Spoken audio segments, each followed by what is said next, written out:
வாங்க உட்காருங்க. பரவாயில்ல சார். அட பரவாயில்ல, வந்து உட்காருங்க. இல்ல சார், இருக்கட்டும் சார். ஏங்க கழுத்து வலிக்குதுங்க, முன்னாடி வந்து உட்காருங்க.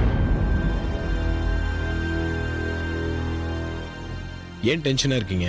இல்ல, நீங்க திடீர்னு வீட்டுக்கு வந்திருக்கீங்க, அந்த டென்ஷன் சார். இதுல டென்ஷன் ஆகிறதுக்கு என்ன இருக்கு செந்தில்? அதானே ஆதி உங்க வீட்டுக்கு வரத நினைச்சு நீங்க சந்தோஷப்படணும். எதுக்கு இவ்வளவு டென்ஷன் ஆகணும்? செந்தில், இந்த கரூர் குழந்தைங்க விஷயத்தை பத்தி நீங்க என்ன நினைக்கிறீங்க? என்ன சார் திடீர்னு என்ன பத்தி இப்படி கேக்குறீங்க? எல்லாத்துக்கும் காரணம் நீங்க தானே செந்தில். உங்ககிட்ட கேட்காம வேற யார்கிட்ட போய் கேட்க சொல்றீங்க? என்ன சார் என் மேல அபாண்டமா இப்படி ஒரு பழிய போடுறீங்க? நாங்க உங்க மேல அபாண்டமாலாம் பழி போடல.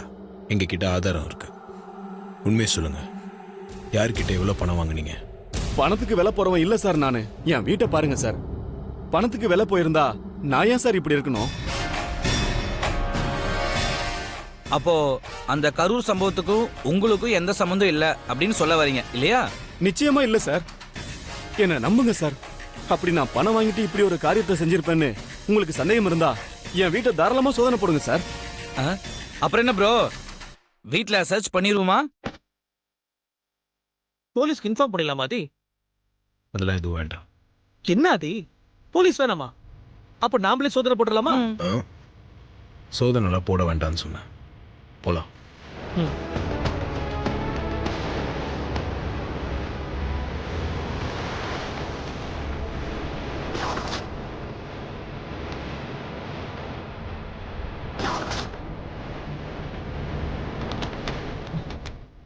அப்பாடா, தப்பிச்சிட்டேன். சோதனை போடுங்கன்னு கெத்தா பேசுனதுனால ஆதி சார் நம்பிட்டாரு. நல்ல வேலை, தப்பிச்சோம்.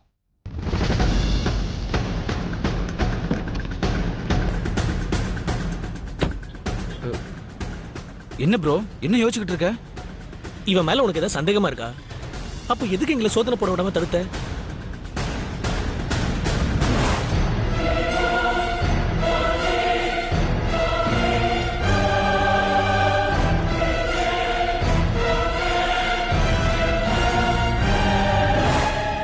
எனக்கு என்னமோ இந்த வயசான பெரியவர் மேல கொஞ்சம் சந்தேகமா இருக்கு.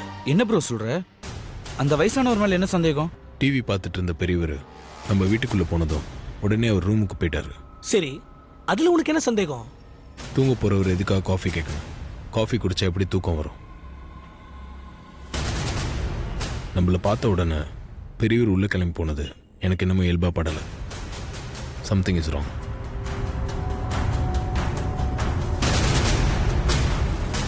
இப்போ என்ன பண்ணலாம் ப்ரோ? நான் வேணும்ட்டு என் கண்ணாடி உள்ள வச்சுட்டு வந்திருக்கேன்.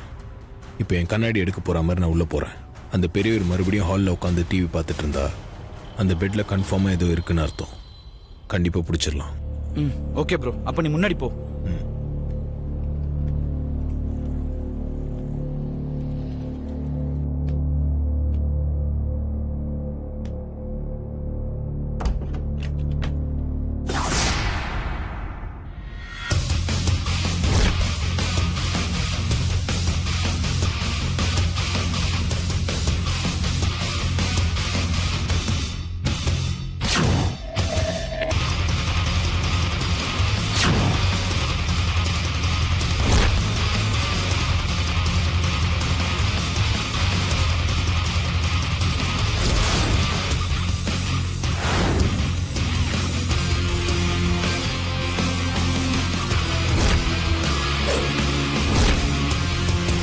ஷாம், வா உள்ள போய் பார்க்கலாம்.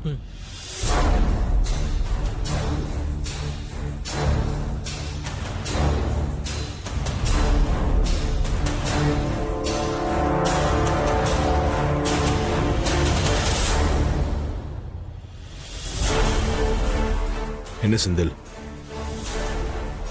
இவ்வளவு பண நகைலாம் எங்கிருந்து வந்துச்சு? பதில் சொல்ல போறீங்களா இல்லையா? இந்த பண நகைலாம் எப்படி வந்துச்சு?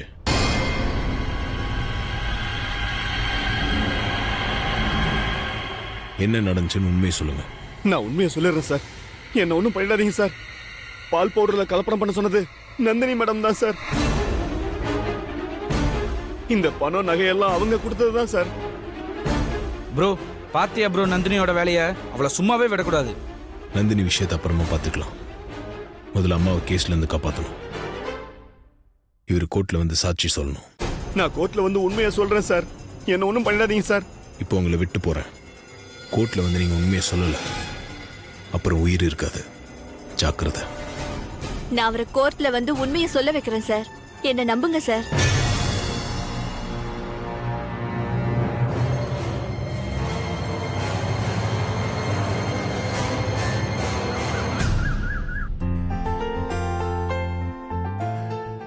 சத்தியம் பண்ணாம போன சாந்தி வீட்ல சோதனை பண்ணி பாருங்கன்னு மாமா கிட்ட சொன்னோம்.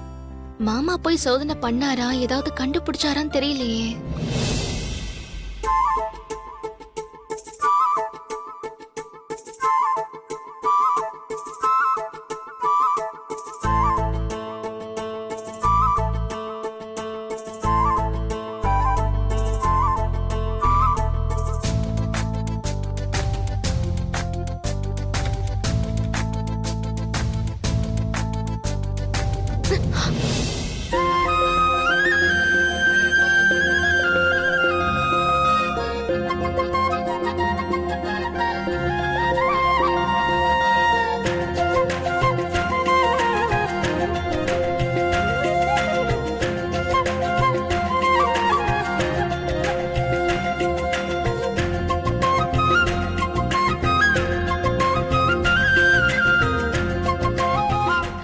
மாமா விடுங்க மாமா, யாராவது பாத்திர போறாங்க. யாரும் பார்க்க மாட்டாங்க. கதவு பூட்டி தான் இருக்கு. என்ன மாமா இன்னைக்கு ரொம்ப சந்தோஷமா இருக்கீங்க? என் சந்தோஷத்துக்கு காரணமே நீதான். தப்பான ஆளை எப்படி கண்டுபிடிக்கிறது, அம்மாவை எப்படி கேஸ்ல இருந்து காப்பாத்துறதுன்னு தெரியாம குழம்பி போயிருந்தேன். உன்னாலதான் எனக்கு ஒரு வழி கிடைச்சது. உன் ஐடியா ஒர்க் அவுட் ஆயிடுச்சு. என்ன மாமா சொல்றீங்க? சாந்தி வீட்ல சோதனை போட்டீங்களா? சாந்தியோட வீட்டுக்காரத தப்பான ஆளா? ஆமா, செந்தில் தான் பணத்துக்கு வேலை போயிருக்காரு. சின்ன குழந்தைங்கன்னு கூட பார்க்காம பணத்துக்காக அந்த படுபாவி இப்படி பண்ணிட்டானே. அவனுக்கு பணத்தாசையை தோண்டி விட்டு இப்படி ஒரு பாவத்தை பண்ண சொன்னது யார் மாமா? வேற யாரு? நம்ம குடும்பத்தை அழிக்க துடிச்சிட்டு இருக்க நந்தினி தான். செந்தில் கேஷா 1 கோடி ரூபாய் கொடுத்தது இல்லாம நகை வேற கொடுத்து இந்த மாதிரி செய்ய வச்சிருக்கா. பணம் நகை எல்லாத்தையும் கண்டுபிடிச்சதுக்கு அப்புறம் தான் செந்தில் உண்மையை ஒத்துக்கிட்டாரு. எவ்வளவு பட்டாலும் அந்த நந்தினி அடங்கவே மாட்டேங்கிறாளே. அத்தைய ஜெயிலுக்கு அனுப்புறோம் திட்டம் போட்ட நந்தினி இனி ஒரு நிமிஷம் கூட வெளியில இருக்க கூடாது மாமா. அவளை இப்பவே தூக்கி ஜெயில போடுங்க. செந்தில் கோர்ட்டுக்கு வந்து எல்லாத்துக்கும் காரணம் நந்தினி தான். நந்தினி செய்ய சொல்லி தான் செஞ்சேன்னு சொன்னாலே போதும், அடுத்த நிமிஷமே நந்தினி ஜெயிலுக்கு போயிடுவா. செந்தில் கோர்ட்டுக்கு வந்து உண்மையை சொல்லிட்டு வரல. கண்டிப்பா சொல்லுவாரு. நான் உயிர் பயத்தை காமிச்சிட்டு தான் வந்திருக்கேன். எந்த பிரஸ் மீடியா இதெல்லாம் அம்மா மேல பழி போட்டுச்சோ அவங்க வாயாலே அம்மா நிரபராதி, அவங்க மேல எந்த தப்பும் இல்லைன்னு சொல்ல போகுது. இப்பதான் எனக்கு சந்தோஷமா இருக்கு. இந்த சந்தோஷத்துக்கு காரணம் நீதான். நீ கொடுத்த ஐடியா தான். நீ சரியான நேரத்தில் பெயில் ஆர்டர் கொண்டு வந்து கொடுத்து அம்மாவை அரெஸ்ட் பண்றதுல இருந்து காப்பாத்திட்ட. இப்போ இந்த கேஸ்ல இருந்து அம்மா ரிலீஸ் ஆக போறதும் உன்னாலதான். இந்த வீட்டோட மூத்த மருமகளா உன்னோட கடமையை நீ சரியா செஞ்சிருக்க பொண்டாட்டி. என் தலை கேடுற பொன் தடம் போடுற என் உயிராடுற என்னடி மாயாவினி என்னலும் மாத்துற அந்தரமாக்குற என்னதும் காட்டுற. என்ன கொஞ்சம் விடுதலை பண்றீங்களா மாமா? விடுதலை பண்ணிதான் ஆகணுமா? ஆ, என்ன மாமா யாராவது பாத்திர போறாங்க. அப்படியா? கண்டிப்பா விடணுமா? ஆமா மாமா. ம், தெனு கொட்டி தீக்கவா ஒரு முட்டாள் மேகமா உன்னை சுத்தி வாழவா உன் கொட்டா காகமா பறவையே பறந்து போவமா மரணமே மறந்து போவமா உப்பு காத்துல இது பன்னீர் காலமா.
சரி நான் அப்புறமா கூப்பிடுறேன்.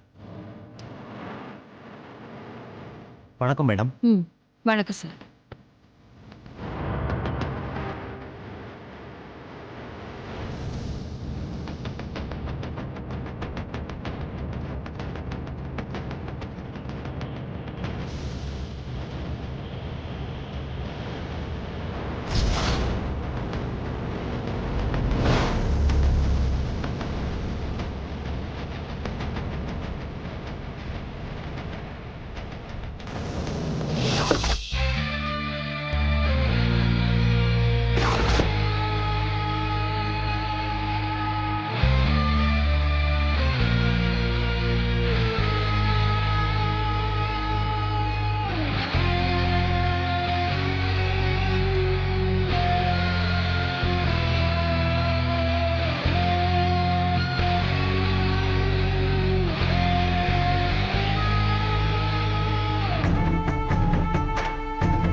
மேடம் டைம் ஆச்சு, உள்ள போலாம். ம் போலாம்.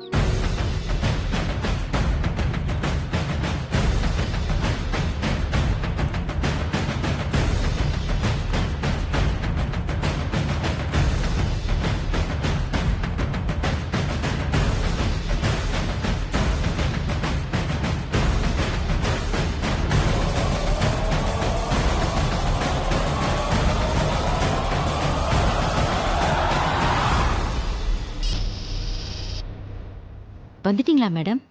நான் வந்துட்டேன். கோர்ட்டுக்கு வெளியில தான் நிக்கிறேன். எல்லாம் கரெக்டா தான் போயிட்டு இருக்குல்ல? அந்த அகிலாண்டேஸ்வரி கோர்ட்ல இருந்து நேரா ஜெயிலுக்கு தான் போகணும். Sure madam. மேனேஜர் செந்தில் மட்டும் அகிலாண்டேஸ்வரி சொல்லிதான் எல்லாம் செஞ்சேன்னு சாட்சி சொல்லிட்டா போதும். அகிலாண்டேஸ்வரி ஜெயிலுக்கு போறது கன்ஃபார்ம். கன்ஃபார்மா அகிலாண்டேஸ்வரிக்கு எதிராக தான் செந்தில் சாட்சி சொல்லுவார்.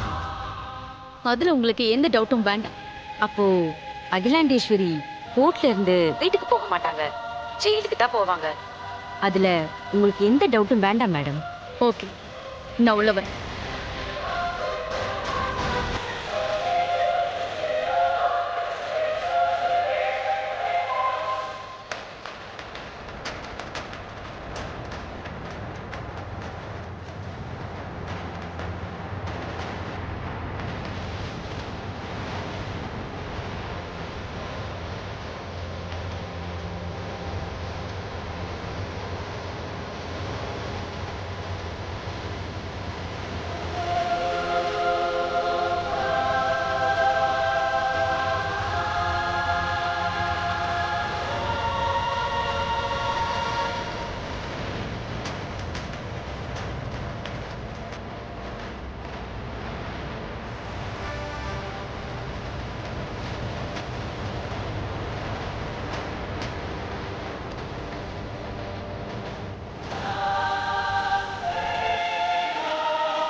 Proceed.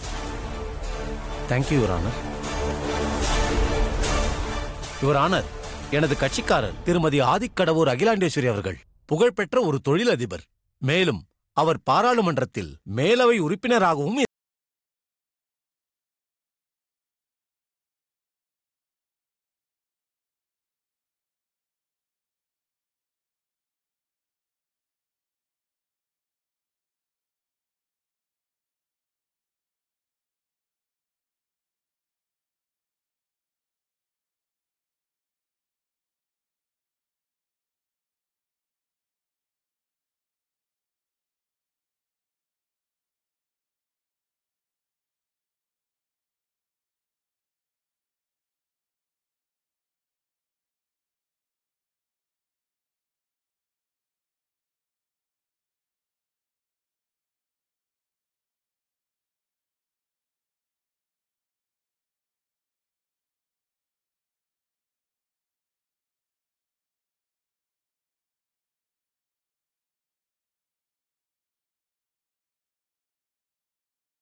செந்திலை தங்கள் முன்னால் விசாரிப்பதற்கு தங்களின் மேலான அனுமதியை கோருகிறேன். Permission granted. Thank you your honour. Senthil Senthil Senthil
நீங்க எங்க வேலை பாக்குறீங்க? ஆதித்யா பேபி ஃபுட் ப்ராடக்ட் கம்பெனில ஒர்க் பண்றேன் சார். என்னவா வேலை பாக்குறீங்க? ஐ மீன் என்ன பதவியில இருக்கீங்க? டிஸ்ட்ரிபியூஷன் மேனேஜரா இருக்கேன். மிஸ்டர் செந்தில், நீங்க அந்த கம்பெனில எத்தனை வருஷமா டிஸ்ட்ரிபியூஷன் மேனேஜரா ஒர்க் பண்றீங்க? கடந்த 8 வருஷமா ஒர்க் பண்ணிட்டு இருக்கேன் சார். உங்க கம்பெனில ஐ மீன் நீங்க டிஸ்ட்ரிபியூஷன் மேனேஜரா ஒர்க் பண்ற கம்பெனியோட பால் பவுடர் சாப்பிட்ட 4 குழந்தைங்க மிக ஆபத்தான நிலைமையில ஹாஸ்பிட்டல்ல அட்மிட் ஆயிருக்காங்க. இந்த இஷ்யூ உங்களுக்கு தெரியுமா?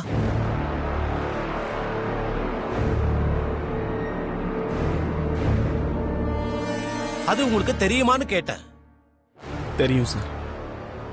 குறிப்பிட்ட அந்த கரூர் மாவட்டத்துல பரமத்தியில விற்பனையான அந்த பால் பவுடர்ல மட்டும் கலப்படம் நடந்திருக்கு. அது எப்படி நடந்தது?